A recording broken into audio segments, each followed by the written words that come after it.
ओम श्री गणेशाय नमः। ओम नमो भगवते वासुदेवाय। हरे कृष्णा कृष्ण कृष्णा हरे हरे, हरे राम राम राम हरे हरे। तव्हां सभिनी हरि भक्तन के नमस्ते। प्यारा भक्तों, ही कथा पाण गुरु कृपा से हासिल करे रहा आयूं। श्री गणपति सरस्वती जो दरे ध्यान करिया थो मां भागवत महापुराण जो बयान, जंहिंमें व्यासदेव ऐं श्री सुखदेव जी कयो आहे श्री कृष्ण लीला जो गुणगान। सभई चओ जय भागवतम महापुराण। प्यारा भक्तों, कल कथा में पाण श्रीमद् भागवत महापुराण साहिब जे 10 स्कंद जे अध्याय 83 जे आखिरी भाग ऐं 84 जे पहिरें भाग में ॾिठो त माता द्रौपदी श्री श्याम सुंदर जी सभिनी पटराणियुनि खे पंहिंजे विहांउ जी कथा ॿुधाई। तंहिं बाद पाण ॾिसूं था त हिकु भेरो राजा युधिष्ठिर 5 भाइरनि समेत कौरव ऐं ॿिया घणा ही राजाओं श्री श्याम सुंदर जी सभा में दर्शन वास्ते वेठा हुआ। उते श्री श्याम सुंदर जे दर्शन करण वास्ते घणा ही रकेश्वर अची खड़ा थिया। तंहिं करे भगवान स्वयं उठी उन्हनि खे आसननि ते विहारे उन्हनि जा चरण धोई चरण अमृत वरितो ऐं तंहिं बाद उन्हनि सभिनी रखेश्वरनि जी वाखाण करण लॻा, जंहिंजे जवाब में नारद मुनि स्वयं भगवान श्री श्याम सुंदर जी स्तुति कनि था। सभई चओ जय श्री कृष्णा।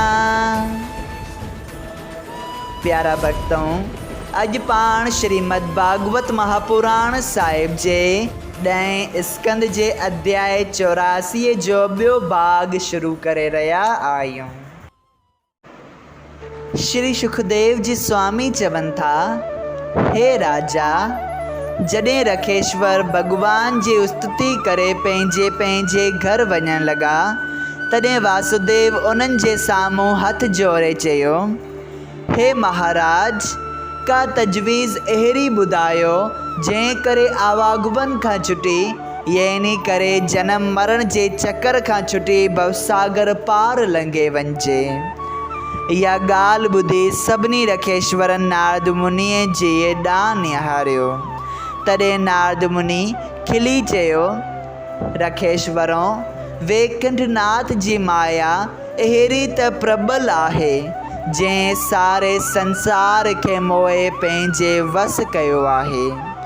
जीअं गंगा जे किनारे ते वेहण वारा गंगा जो महात्म न ॼाणी खूह ते सनानु कनि था, तीअं वासुदेव जी बि संसारी माया में वेरजी श्याम सुंदर त्रिभुवनपति जगत किरता खे पंहिंजो पुटु ॼाणी मुक्त थियण जी वाट असां खां पुछे थो। वासुदेव त छॾियो, पर ॿियनि बि सभिनी यादवनि जी अहिड़ी हालत आहे जो घर में आयल भगवान खे सुञाणनि ई नथा। इहा ॻाल्हि देव ऋषि नारद जी रखेश्वरनि खे ॿुधाए चयो, हे वासुदेव जी, हींअर अञा तुंहिंजे रूबरू सभिनी रखेश्वरनि श्री कृष्ण त्रिलोकी नाथ जी स्तुति कई, तंहिं ते बि तूं उनखे नथो सुञाणी। उन ॻाल्हि जो मूंखे ॾाढो अजब थो लॻे जो तो जहिड़ो ज्ञानी थी बि परमेश्वर खे न सुञाणे, पर उन में को तुंहिंजो ॾोह कोन्हे। इहा ॻाल्हि सची आहे त परमेश्वर जी कृपा खां सवाइ देवताऊं बि उनखे सुञाणी नथा सघनि त संसारी आदमी कहिड़े लेखे में थो अचे जो उन जे भेद ऐं अंत खे पहुची सघे। वेद मूजिबि हिकिड़ी ॻाल्हि तोखे चवां थो त तूं कुरुक्षेत्र में सची दिलि सां यज्ञ कर, उन जो फल श्री कृष्ण खे अर्पण कर त तुंहिंजे हृदय मां अज्ञानता जी गंढ खुली तोखे मुक्ति मिलंदी। सभई चओ जय श्री हरि।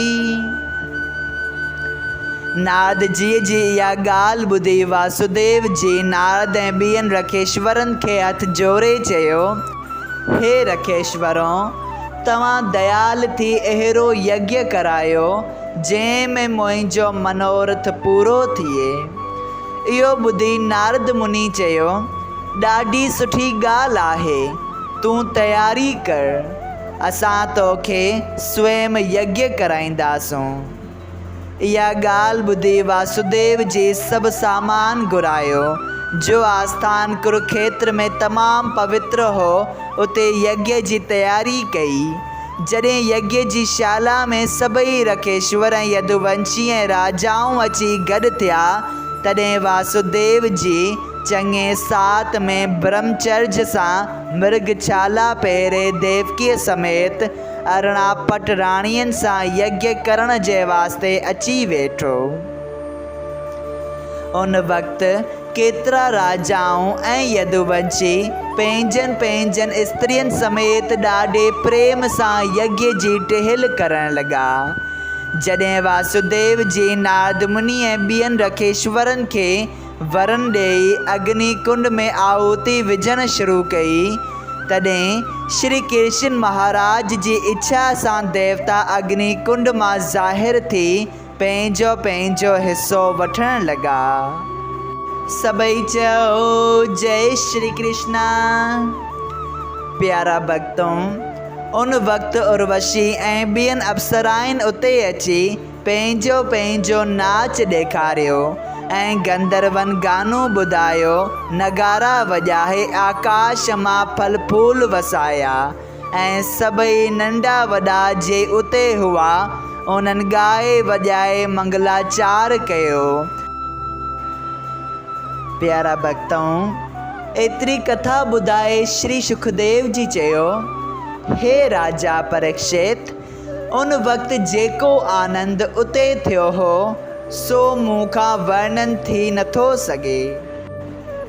जॾहिं वेंकटनाथ जी दया सां यज्ञ चङी तरह पूरो थियो, तॾहिं वासुदेव जी उन जो फल श्री कृष्ण खे संकल्प करे विधीअ सां पूजा कई ऐं यज्ञ कराइण वारनि रखेश्वरनि खे बि कृतार्थ कयो। सोन, गऊ ऐं रतन वग़ैरह दान में दक्षिणा ॾिनी। उन्हनि रखेश्वरनि खां सवाइ ॿिया जेके ब्राह्मण ऐं मंगता उते आया हुआ, तिन सभिनी खे बि मर्ज़ीअ मूजिबि पैसा वग़ैरह एतिरा त ॾिना जो वरी उन्हनि खे का घुर्ज बि न रही। जॾहिं रखेश्वर ऐं ब्राह्मण वासुदेव जी खे आशीर्वाद ॾेई पंहिंजे पंहिंजे आस्थान ॾांहुं विया, तॾहिं श्याम सुंदर कौरवनि, पांडवनि ऐं ॿियनि राजाउनि खे पुॼंदे मूजिबि कपिड़ा ऐं गहना भेंट ॾेई आदर भाव सां मोकल ॾिनी। उन वक़्तु वासुदेव जी प्रेम रूपी पाणी अखियुनि में आणे नंदराय जीअ खे चयो, हे मित्र, तो श्याम ऐं बलराम जी पालना ऐं रखिया कई, तंहिं करे मां जन्म जन्मांतर ताईं तुंहिंजो थोरो लाहे नथो सघां ऐं मूंखां अॼु ॾींहुं ताईं का बि शेवा तुंहिंजी थी न सघी आहे। तंहिं करे मां चाहियां थो त तव्हीं थोरा ॾींहं हिते ब्रजवासियुनि समेत रहो त मां तव्हांजी शेवा टहल करियां। जॾहिं नंदराय इहो ॿुधी ॾाढी ख़ुशीअ सां 4 महीना ब्रजवासियुनि समेत कुरुक्षेत्र में टिकी पियो, तॾहिं वासुदेव जी उन जो रोज़ रोज़ नओं शिष्टाचार ऐं श्याम ऐं बलराम उन जी शेवा प्रेम सां कंदा हुआ। सभई चयो, जय श्री कृष्णा। श्रीमद् भागवत महापुराण साहिब जे 10 स्कंद जे अध्याय 84 जो ॿियो भाग संपूर्ण थियो। अगरि तव्हां सभिनी हरि भक्तनि खे हिन कथा मां लाभ हासिल थियो हुजे त कृपया हिन कथा खे ॿियनि हरि भक्तनि सां शेयर कजो त उन्हनि जो बि भलो थिए ऐं तव्हांजो बि भलो थिए। सभई चयो, जय सिया राम। राधे राधे।